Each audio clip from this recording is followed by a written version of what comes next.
Okay, thought I'd make a video about how, we do this whole thing. So, the whole process of running these bots. And, I use OBS to record my screen. We're going to start up AI server. Now, what AI server does is it gets ready to make the windows that it's going to make sort of fake Chrome windows that the bots play on, and this makes those run. Once it says this is AI server, we can minimize that window, get rid of it, and we can now go to bot manager. The other stuff helps stuff run, but bot manager is what we want. Now it's going to start loading up the bots.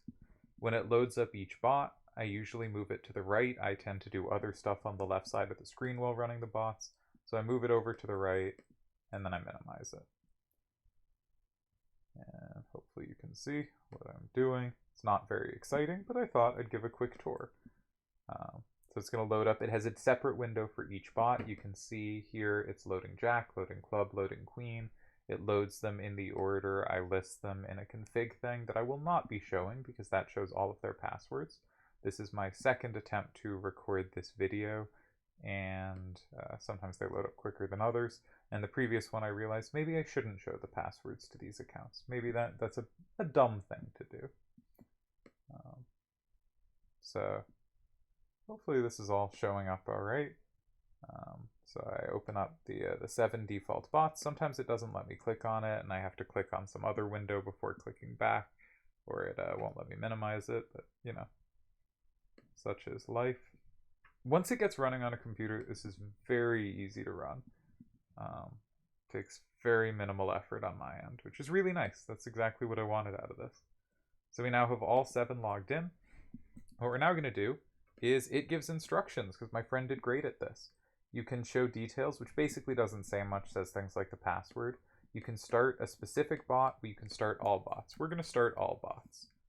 And now if I unminimize one, what it should be doing is it will start typing in the game it wants, typing in all the rules to the game. You can see it doing it. It's putting all the rules, and then click start game, and the other bots were all doing that at the same time. Now it refreshes about once a second, so it will see when a game is taken. We'll come back to that in a moment. First, we're going to look at the bot instructions. When I halt a bot, it does exactly what my friend listed. He did such a good job on this. It will play out its current game, and then it will not start a new one. If it hasn't started, if it has a game up that hasn't been taken, it will unpost that game. So it'll make sure that nothing can continue happening, but it will play out the current game it's on. It won't crash before doing that.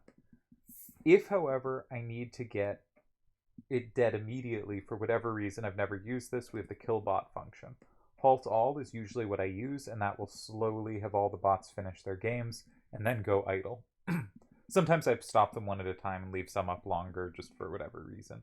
Wind down will halt all bots, and when they are all done, it will quit the whole program. It will quit down everything, which is great. Except it won't quit the AI server. I'll have to remember to close that if I care. It doesn't matter having it running.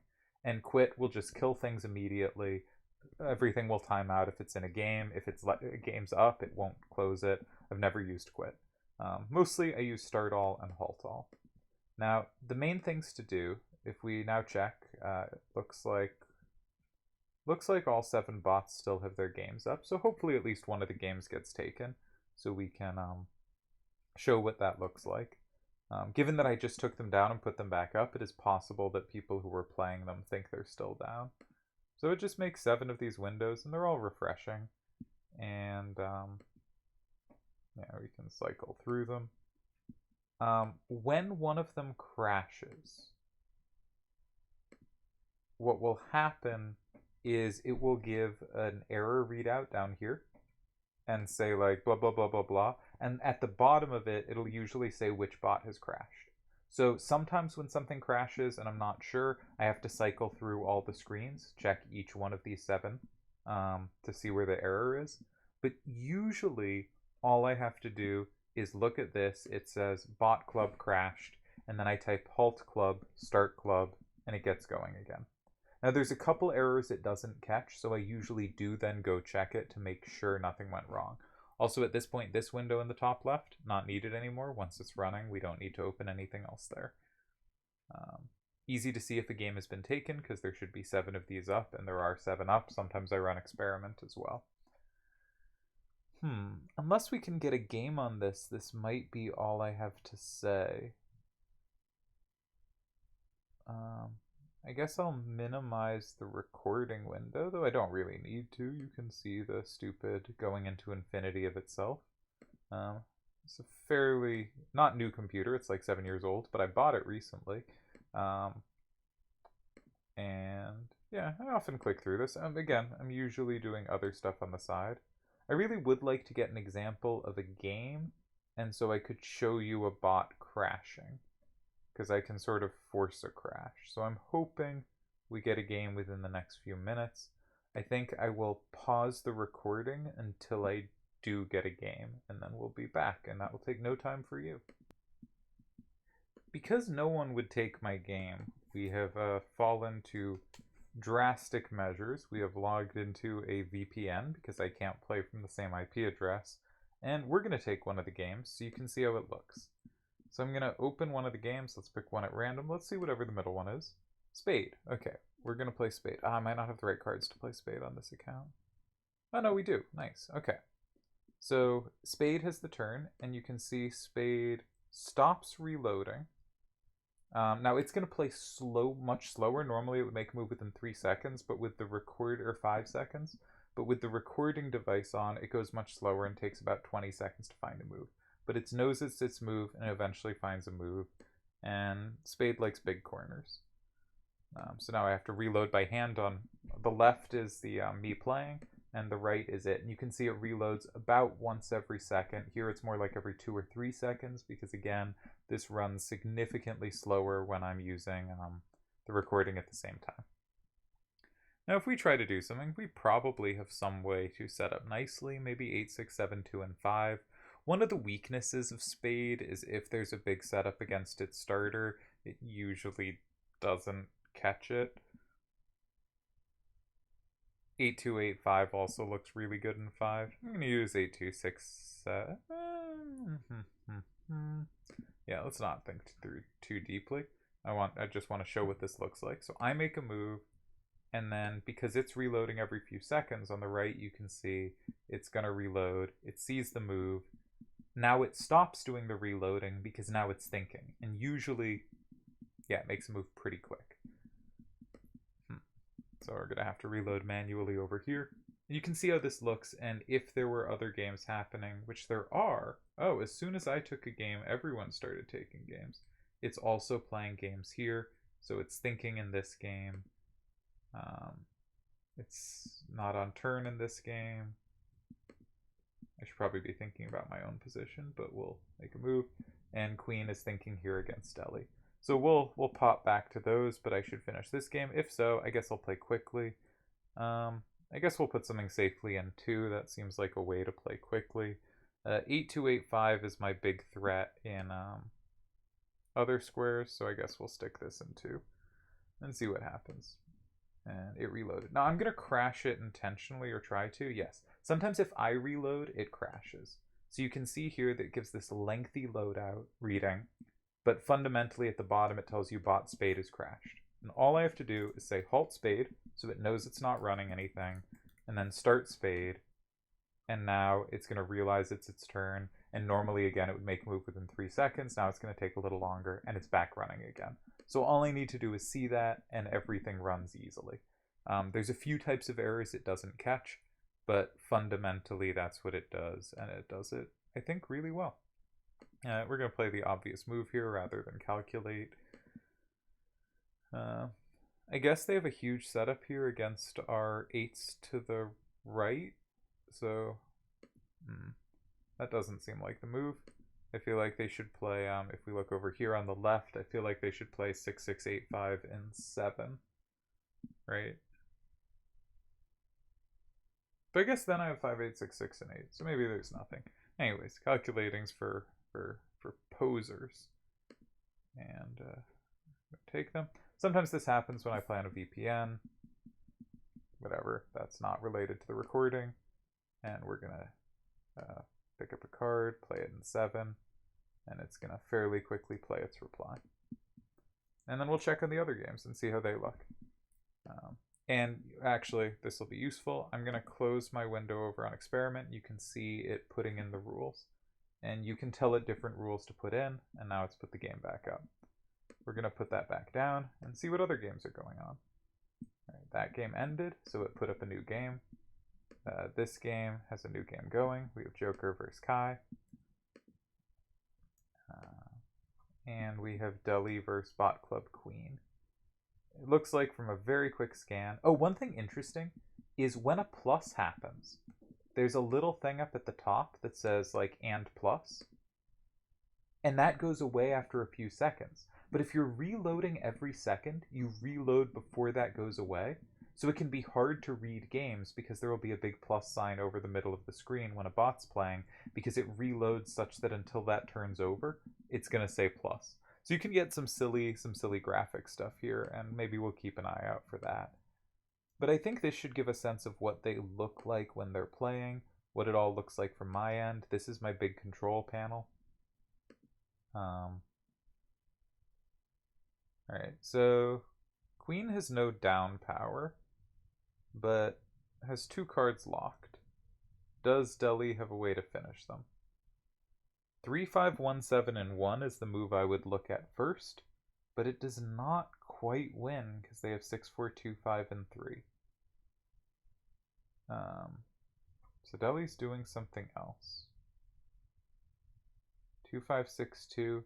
Oh, I guess he could be putting that in 1, but that doesn't win either.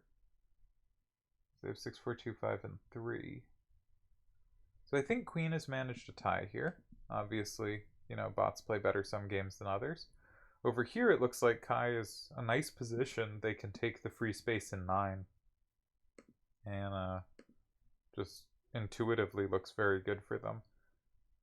Joker has the big plus in 2 that could be quite powerful, but I don't think that's worth conceding 9. So I would expect Kai to go in 9 there. And I think Queen is going to sneak out a tie here versus Deli. Obviously, you know, single games, you see all the results. I've struggled against Queen a few times I've played them.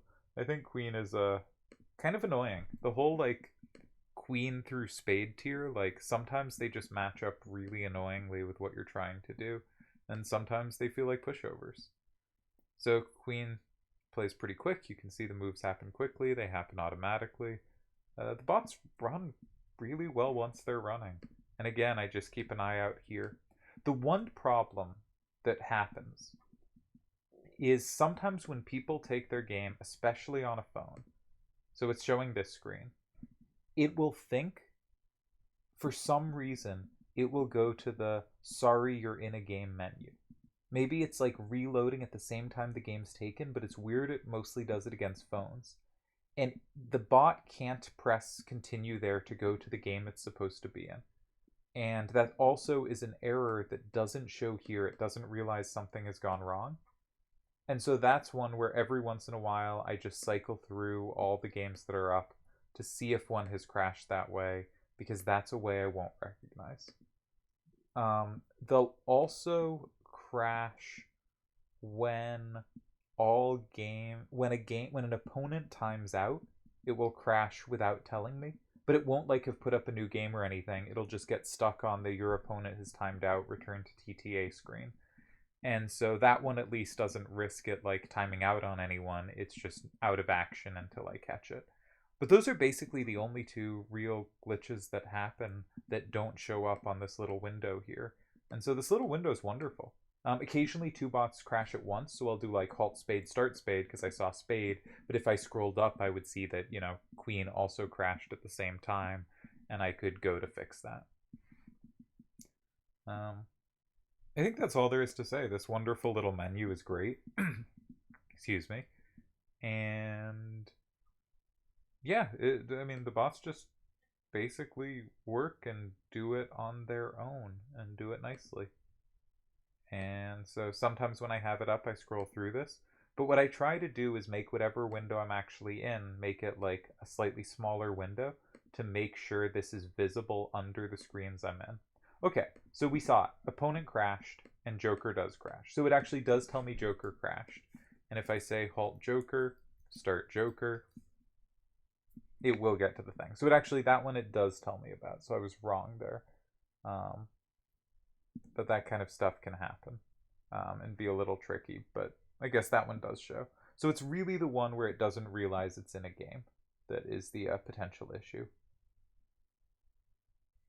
It's great though. Bots are really good. Again, they're pretty easy to run. Like, I can have other windows and be working and doing other productive stuff and have the bots up without it being too much of a pain. The one thing is I do get worried that when unsupervised, they do get that pre-game crash quite a bit. Blame all you people playing on phones. And let's see how quick Joker moves. Probably on move 1, I think that's a little more complicated for it to figure out, for it to parse. And it is recording at the same time, but still got to move out within 15 seconds. That's pretty good while running, other games at the same time. So, yeah, that's what the bots look like to me, and I could show it halting all, but I guess what I'll do is I'll pick some bot. Let's pick club. Let's find club. At some point, I'll say halt club. I could do halt all, but I'm going to leave bots up for people to play. But halt club is an example. And once it's halted, I can just close this window and it's fine. And for our purposes, I'm just going to start club again because why put a bot down when I don't have to? You can see it slowly click all the little boxes fairly quickly, and now it's back up. But I would halt all or halt them one by one and call it a day. And I could probably have them up more than I do. I just get worried that the timeout losses, they'll start running down because they won't realize they're in a game. They'll time out, and the bot will be crashed until I check it. So I could probably just leave them up while doing other stuff, but occasionally computer runs slow, but not really. And yeah, I haven't wanted to, but I should probably run them more than I do, because I really can just do other stuff and then have this little window in the bottom, and every time I see weird, messy stuff, I go halt, start, and move on with my day. So they're pretty great. And if anyone else is on a Mac and ever wanted to try to figure out how to run them so they could be up more, that would be cool. It is a little bit of a hassle, but not that bad. But I'm not really putting up this video to try to recruit someone. I'm just saying, we have a nice setup. I like it. I'm proud of what my friend did. And I think it's also neat. Of course, the bots have different styles, different stuff happens, but I just wanted to show how it looks from my end.